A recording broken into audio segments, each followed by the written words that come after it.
Hell, every time I can't talk a subject down, I'm being assessed, put through the ringer to make sure I'm coping. Tell me, Doc, how do you measure how well I should be coping? I decide to indulge him. It's not the first time I've played this game. Well, coping does not represent a homogeneous concept. It's a diffuse umbrella term. Coping can be described in terms of strategies, tactics, responses, cognitions, or behavior. There he goes with his psychobabble bullshit. I use sex, beer, and my job. However, I liked sex, beer, and my job before he shot himself in the head less than 5 feet from me. So where does this leave me? While there is some honesty to my answer, I am fucking with him. Listen, Liam. The pen falls to the desk in frustration, and he takes a moment to remove his glasses. I'm not trying to be the bad guy here. My job is to determine if you're mentally stable for this position. This line of work leaves little room to be complacent. I don't have PTSD, if that's what you're asking.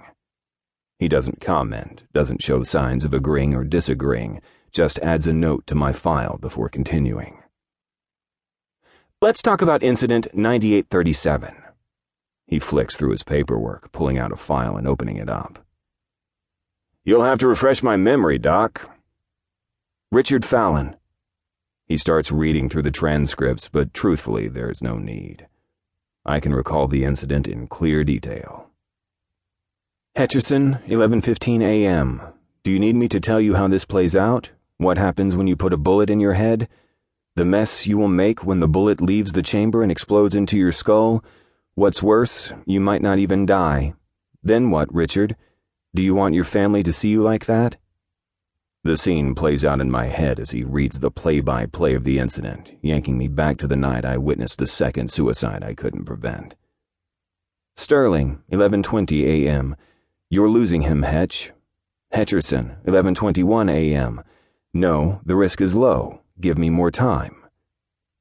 He continues to recite the transcript, and to anyone who wasn't present that night, his monotone recap almost makes it seem boring.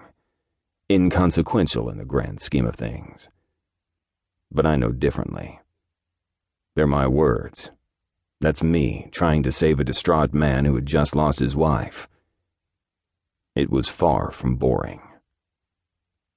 I remember the case. I cut him off, not wanting to hear any more. 5 minutes later, Richard Fallon discharged his weapon. Yes. Do you think there would have been a different outcome had anyone else on your team taken lead negotiator? No. I speak the word with the utmost certainty. Regardless of who took lead negotiator, Richard Fallon went there to die. He wasn't responding to compassion or understanding. We didn't have much time to begin with. I had to go in with hard reality. But you still lost him. Yes.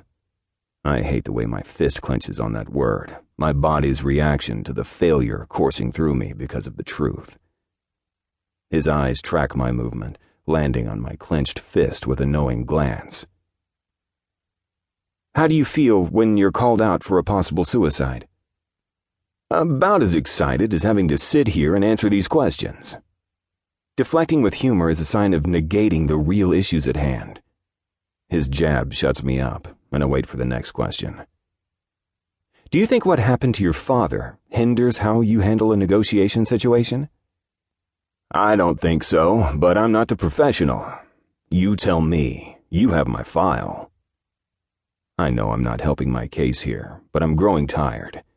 Never mind, I've been a member of Team 1 for the last 2 years. Our unit has the top success rate in the force, and yet, even with a record number of high-risk call-outs, today still comes back to him. You still hold a lot of anger toward your father. Again with his carefully crafted observation. It's not a question, but he's baiting me to respond. Of course I'm fucking angry. My still clenched fist finds the metal table in front of me with a resounding thud. Is that what you want to hear? I'm pissed? Even 3 years later? Well, there you have it. I squeezed my fingers open and closed a couple of times to calm myself down. And what